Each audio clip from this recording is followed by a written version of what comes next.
It's time for this week's episode of Brandon Sports Talk, featuring in-depth interviews from those who are trending in the world of athletics.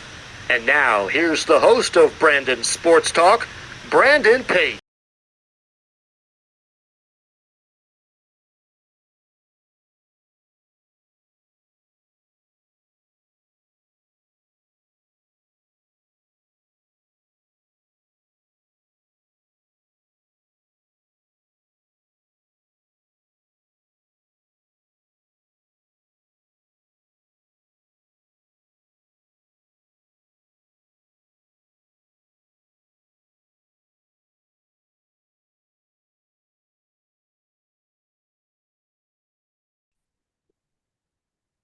Welcome back to Brandon Sports Talk. In today's episode, I have the privilege and honor of interviewing the Army Black Knights head rifling coach, Coach Leighton Dempster. How are you doing today? I'm doing well. How are you? I'm doing good. Can you talk about how you knew that you wanted to become a head rifling coach? So when I graduated college, I actually didn't know that I wanted to be a rifle coach. I got my degree in accounting and taxation, but the opportunity to be the assistant coach at West Point opened up and I jumped on it. And then, within my first month here, I absolutely fell in love with West Point and with coaching and the cadet athletes. So I would say getting to West Point kind of solidified the fact that I wanted to make coaching my career. And I'm just so lucky that I'm able to do it here. What was your time like as a collegiate rifle at Memphis? Oh, Memphis was awesome. I absolutely love the city. I love the university. I loved my teammates. The support staff at Memphis was, phenomenal. We never felt like we were the outcast of the rifle team. We always had the athletic director or someone from his office at our matches. So very, very lucky I got to go to Memphis. It was great putting on, the Memphis blue and representing not only the university, but the city as well. So very, very happy with my choice to go to Memphis in college and very thankful that I'm an alum. How was that like, obviously, getting to compete in the SEC for Memphis in rifling? So we compete in the Great America Rifle Conference, which is, I joke around and say it's kind of like the SEC of rifle conferences. It's nice because at Memphis, we were competing against teams that constantly challenged us. So they always, we had to be on our A game. They pushed us to be our best. And I actually got to shoot some Memphis program records at the Army range that I now get to work at, which is kind of cool. So it's nice to go from competing in the GARC to now coaching in the GARC because it's some familiarity for sure. Of course, what was that feeling like coming full circle and getting to compete in the GARC and now getting to coach in the GARC? As an athlete, I really thought that competition was the biggest thing that brought out my passion for shooting and for competing, and it really isn't. Watching my athletes compete and getting to go to the ranges that I competed at as an athlete and getting to explain the range conditions and my experiences, shooting just like they're currently doing, here at West Point. It's really cool. It gives me a little bit of an edge, I think, when we go to compete, especially when we go back to Memphis and shoot. It feels like I'm going home, which is nice. So I think it makes me appreciate everything a little bit more because not only was I an athlete in it, but now I get to help my athletes appreciate the same things that I did about competition and, traveling to the GARC schools. Of course, what was your time like as the assistant coach for Army West Point? It was awesome. It was filled with a lot of learning curves. You think you know what goes on as an athlete behind the scenes, but you really don't until you get into that coaching world. I was super lucky. The former head coach, Coach Webb Wright, taught me everything I needed to know about what it means to come to West Point, what it means to serve your country, and kind of the bigger purpose of why we're here. So I'm very, very thankful that for, my 3 years of assistant, I had him to kind of guide me and lead me because I feel like he really set me up well for the job at West Point. As you know, we're a military academy, so things are a little bit different here. There's a little bit different emphasis, a little bit different connotation put on the things that we do. They're signing up to serve active duty. So my time as an assistant coach was really just all about me diving into that military lifestyle, learning what the cadets are doing and the struggles that they have, the successes that they have. They might look a little different, like at Memphis, I wasn't really worried about what branch I was going to go to. We didn't have a branch night. I was trying to find a job, here they have a job. But now we get to really focus on how we can help them be the best they can at that job because they know that they're going to be in the Army. So it's a different place. It's a special place. And I'm really, really grateful that, the former head coach, Coach Webb, he was in the Army. So he had personal experience that he was able to pass along to me so that I had a little bit more insight into what these cadets are actually signing up for. Of course, during your 3 years as the assistant coach, what were some of the things that you learned to then make that jump to become the head coach? I mean, the biggest thing is just understanding why the cadets are here, they're here to be officers. They're lucky and they're thankful that they get to continue their shooting career while being at West Point. So kind of making that connection between what they want to do and what they get to do while they're here, that was just an invaluable lesson that I learned as an assistant. But also just kind of the paperwork, the behind the scenes stuff. We have a lot more Army forms that we have to fill out. So, having someone who was in the Army kind of explain to me how that works, super glad that I had that, because even now, like some of the terms confuse me. So, yeah, I think that those were the biggest things I learned, is kind of like the military aspect behind it. The coaching is a constant process, right? Like you should be always learning in whatever craft that you're in. So, coaching is a daily struggle. That's something that I'm trying to get better at every single day. But the military aspect of it was the biggest piece of being an assistant coach, is how do I buy into what they're doing at West Point so that what we're doing in the rifle team is going to help them succeed as a cadet and as an officer once they commission as a second lieutenant. What was that feeling like in getting to take over the rifling program and become the head coach after Coach Webb retired? Oh man, I still feel so lucky. It was a surreal moment when I got offered the job. So it was awesome because we had a full department meeting, kind of like the beginning of the semester, all staff meeting, and Mike Buddy offered me the job in front of everybody. I just thought we were doing like a rifle spotlight and we were going to talk about our team goals for the season and the culture that we're setting and all kinds of stuff. And that was not what we were talking about. He was offering me the job from interim to full-time head coach. I'm just super thankful and super lucky that, Mike Buddy and the administration at West Point saw my passion and my love for what I do and, believe and support in me. So, it was a surreal situation to be in. I'm super thankful. And I think that this past season, we put a lot of work into laying the foundation for the program. So I'm pretty excited to see where it goes. What was that feeling like when you did get to take over the program and become the next head coach? A lot more work goes into it.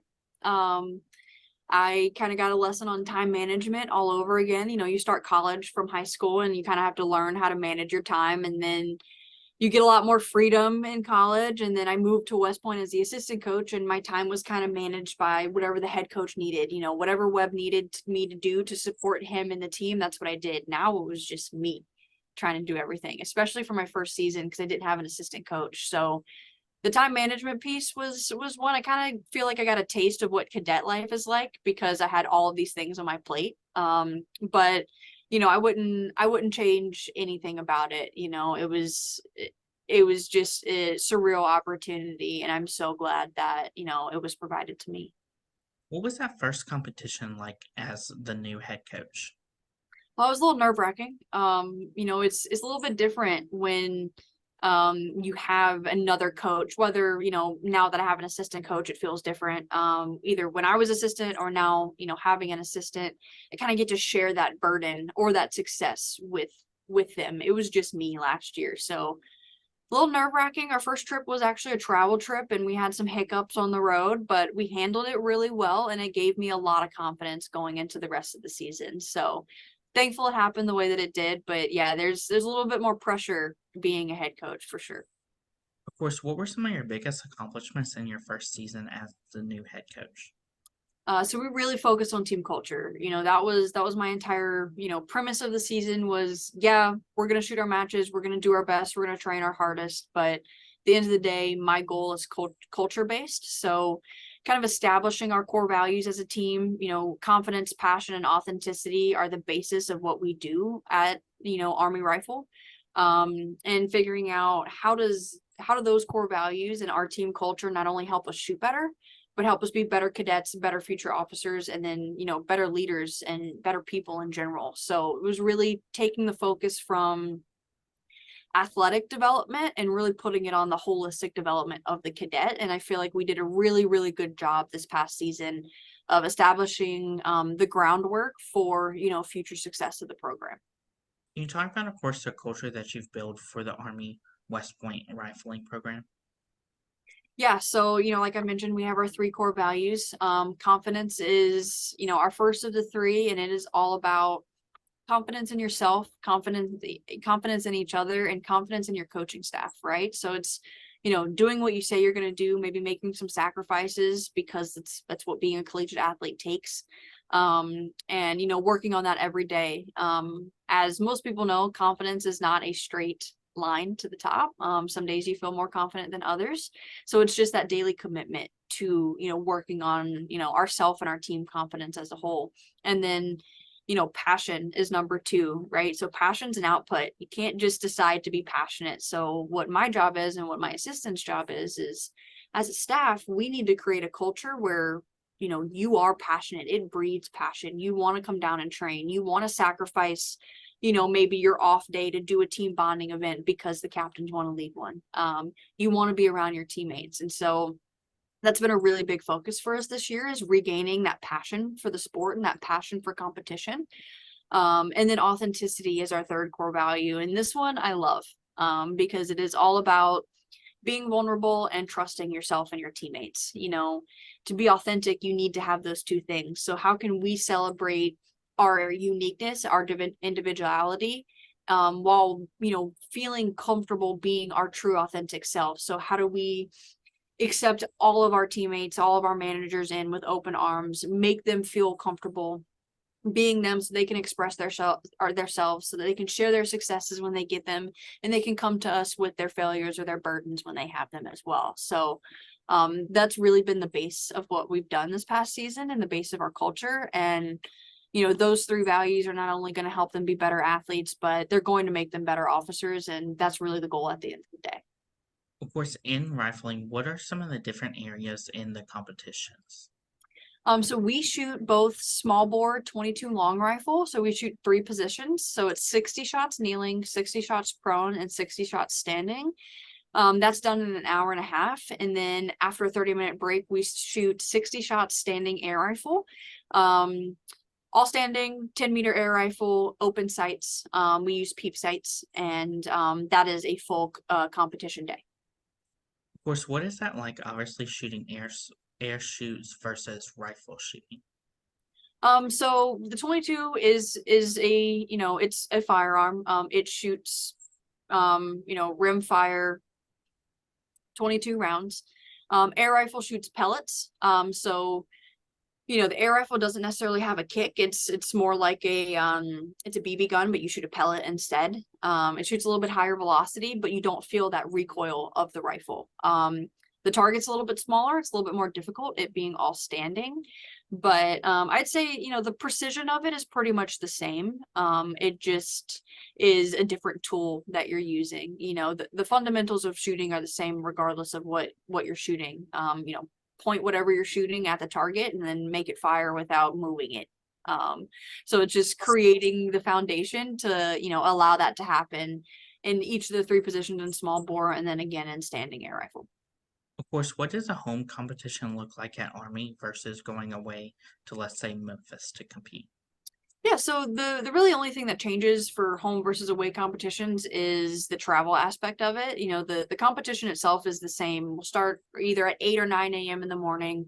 We'll shoot our 60 shot small bore match, and then you'll have a 30-minute break, and then you'll shoot your 60 shot air rifle match. Now, Obviously at home, we have a little bit more fans that come and watch. So it's nice to have the friends and family of our cadet athletes out supporting, but we do have a pretty big fan base that travels to matches. So, Army West Point is all about, the long gray line, the history of it, and, supporting cadets, whether you're class of 1978, who, donated to the program, they're phenomenal. Or if you're a class of, 2024, the rising seniors that we have. They're all a part of the long gray line. So normally when we travel, we actually have some old grads, is what we call our alumni. They'll come and watch us compete as well. It's really nice having a home competition, being on our home turf, having our friends and family coming and watching and supporting. So, I like to shoot at home because we have a pretty nice range, but traveling is always fun too. Who are some of the teams that you compete against in competitions?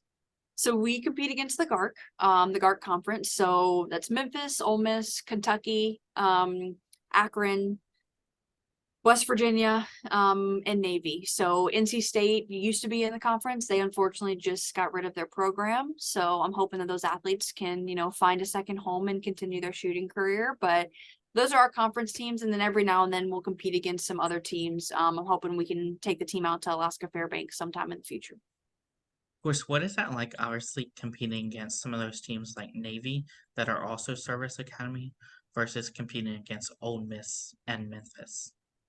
Yeah, so I mean, we try and bring the same mindset to every competition, regardless of who we're competing against. But shooting against Navy is definitely like a high stakes match. Like the Army Navy rivalry is real. And they're a good team. They shoot respectable scores, and they really demand that we be on our best, when it comes to competition day for them. I will say, there's nothing like shooting against the service academy. So we're hosting the all academy match this year, and it's Air Force, Navy, Coast Guard, and us that compete in it. And that match, it's just really cool to be in that environment because you're on the firing line with 3 other teams, and they're all working towards military commitment and military service. Like on that competition day, yeah, you're competitors, you are opponents. But at the end of the day, we're all on the same team. We're all trying to help our cadet athletes be the best officers they can be, whether that's officers in the Air Force, the Navy, or at Army. So it brings a little bit of a different level of respect to the competition, I think, when we're competing against service academies. You can tell that, they're college kids, they are, but you can tell that they've had to grow up a little bit quicker at the academies. So, I love competing against everyone. I just love competition days, but I really enjoy the fact that we get to be a service academy and compete against the other service academies, and not only be opponents for the day, but also, have that mutual respect for each other and, the commitment to serve. As head coach, what are some of your biggest coaching accomplishments this far? So, I've only been head coach for a year. So I'm still working on adding some of those accomplishments to my belt, but my assistant coach, I think, would be one of the biggest accomplishments. I got a phenomenal coach on board with us this year. Richard Clark just graduated from the University of Kentucky, multi-time All-American, competed at NCAAs all 5 years that he got to compete at UK. And he's just very knowledgeable. He kind of has some strengths that are my weaknesses and vice versa. So, I think scoring him as my assistant coach is a pretty big win for me. But I really just soak in those small daily achievements that my athletes make. Shooting a personal best, whether it's at practice or at matches, win for me. Our 2 firsties last year got their top branch choices, and that was a really big moment for me because I feel like part of that is us helping them prepare, as best as possible so that they do get their top 2 branch choices. So seeing the cadet athletes succeed both in, their cadet life and in their rifle career, all of those accomplishments that they have, that's what means the most to me. And it's those small daily improvements that I take with me at the end of the day. What does that recruitment process look like for those prospective rifle shooters? So recruiting is pretty much the same for all universities. Our process is a little bit different because we have a longer application process, but Basically we go to USA shooting matches, or we, hope that athletes will reach out to us and recruit and, express interest. But it's really just getting to know the athletes. Can we help them achieve their goals? Are they going to fit in with the team? Do they want to be in the Army if they're looking at Army West Point? And, just making sure it's the right fit. And I think that's the most important thing. As a head coach, what are some of the things that you look at now in those prospective student athletes that you may have not have looked at as an assistant coach?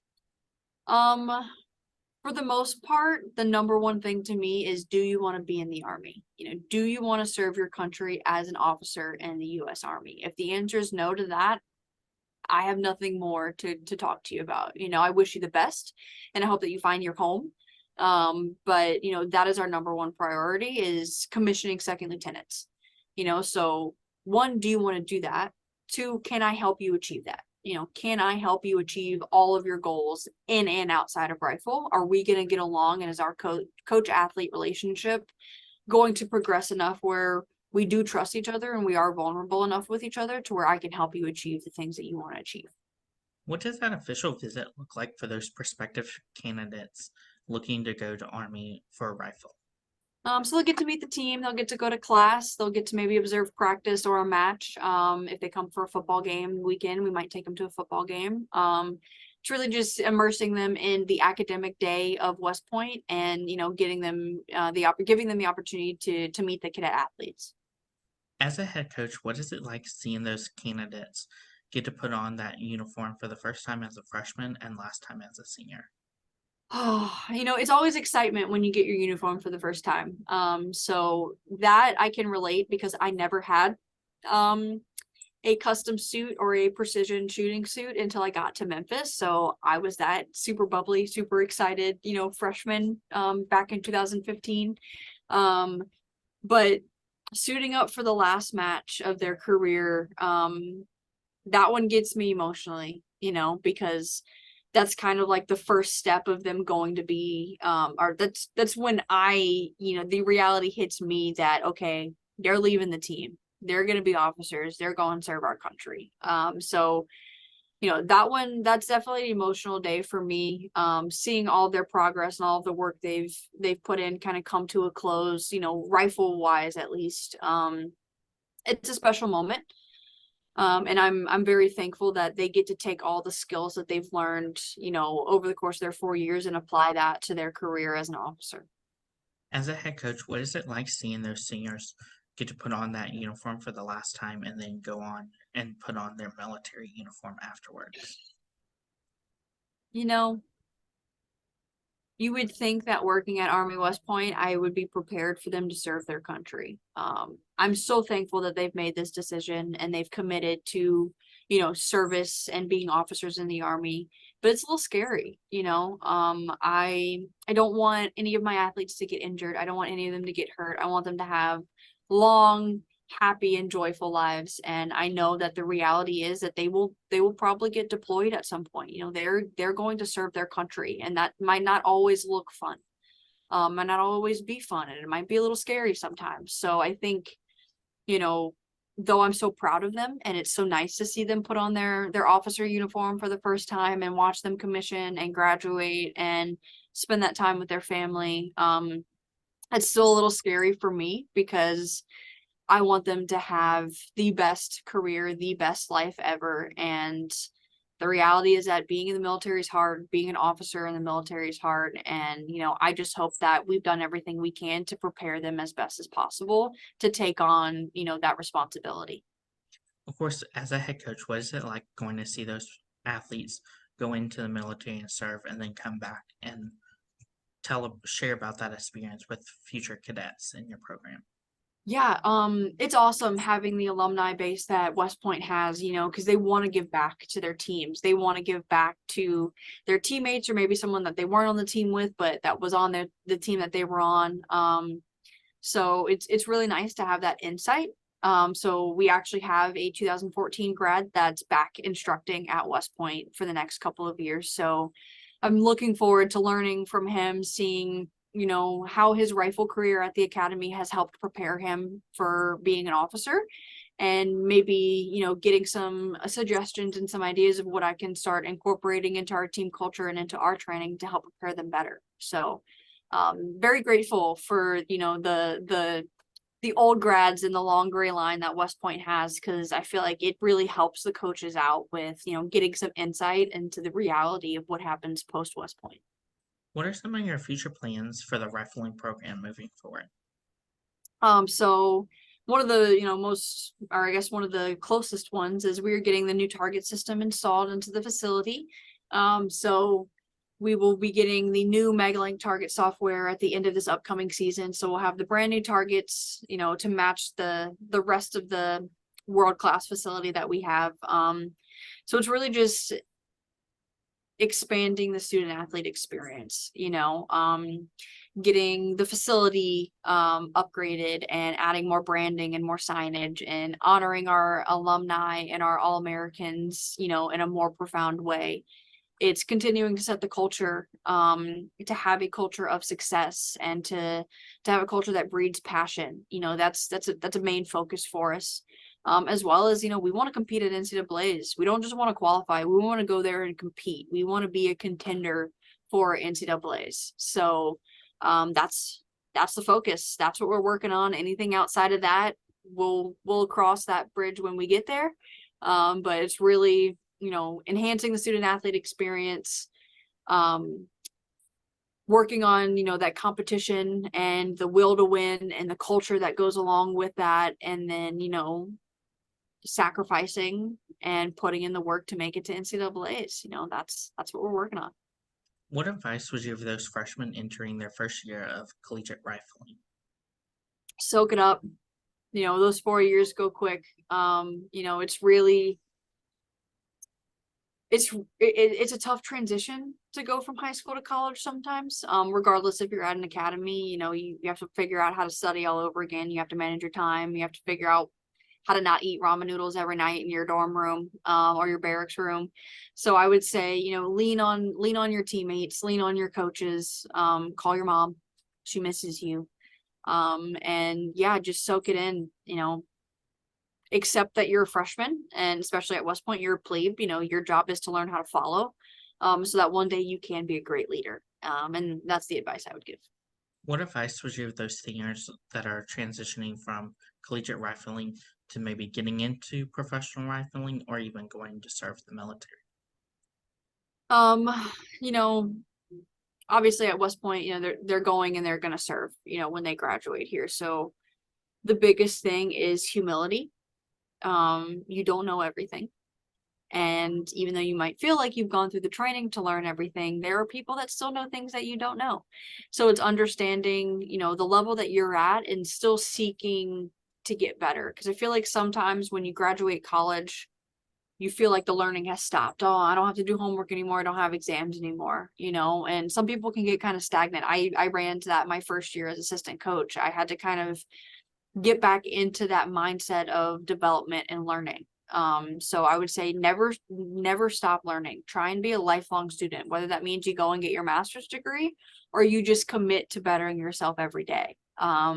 It's super important, and that's something that's going to make the difference, in your success level, regardless of what you're going to do, whether that be joining the military, going on to Team USA and vying for the Olympics, or going into a business job and doing that. So What advice would you give those athletes that are looking to go represent Team USA and go to the Olympics? get ready for some hard work. Being on a collegiate team, you have a coach that's gonna, possibly make a training plan for you or help you make a training plan. You're gonna have teammates that are going to push you to be your best. Depending on what route you take to the Olympics, you might just be training by yourself. So the discipline has to be higher than it ever was before. You're not going to have someone holding you accountable. You're not going to have teammates to push you to be, the best that you can be. So you're going to have to be that person. So be disciplined and, recognize when you need to take a break so that you can protect your passion. What advice would you give those first-time head coaches looking to get into collegiate rifling? Ask all the questions, all of them. I was thankful that I had a couple mentors that I could go to and ask questions, both other coaches at West Point and other rifle coaches within NCAA. And, I think even if you think you know the answer, you might not know the whole answer. So ask all of the questions. Don't be afraid to be wrong. Don't be afraid to take chances. And, train your job as a coach like you would train as an athlete. Always get better, never stop learning. What advice would you give those head coaches looking to build their own program and build their own legacy for rifling? Oh man, this is something I'm probably still learning, so I don't know if I'm the best person to answer, but it's really figuring out what your philosophy is as a coach. Like, what do you want to achieve and how can you best do that within your team culture? How can you cultivate an environment that helps you achieve your goals as a coach and as an individual, helps your staff get better and achieve their goals as a professional, and then also helps your athletes succeed on and off of the range, in and out of sport. So yeah, I mean, it's just know yourself so that you can put yourself in the best situation to help others. It's great advice. Where can my listeners find you at on social media, along with the Army West Point's rifling program app? Yeah, so my social media is at Coach Dempster on both Twitter and Instagram, and our Army page is ArmyWP_rifle. Both Instagram and Twitter, and then Facebook is just my first name, last name, Leighton Dempster, and then on Facebook we're Army West Point Rifle. Thank you again, Coach Leighton Dempster, for your interview, and best of luck in your future as the new Army West Point's head rifling coach. Thank you so much. You can find Brandon Sports Talk on Instagram at Brandon Sports Talk, Twitter at Talk_Brandon, and you can find me on YouTube at Brandon Sports Talk. Don't forget to like, comment, and subscribe. Thank you again, Coach Leighton Dempster, for your interview, and best of luck in your future. Thank you. You've been watching Brandon Sports Talk. Please feel free to like, share, and subscribe to Brandon Sports Talk on social media and on YouTube.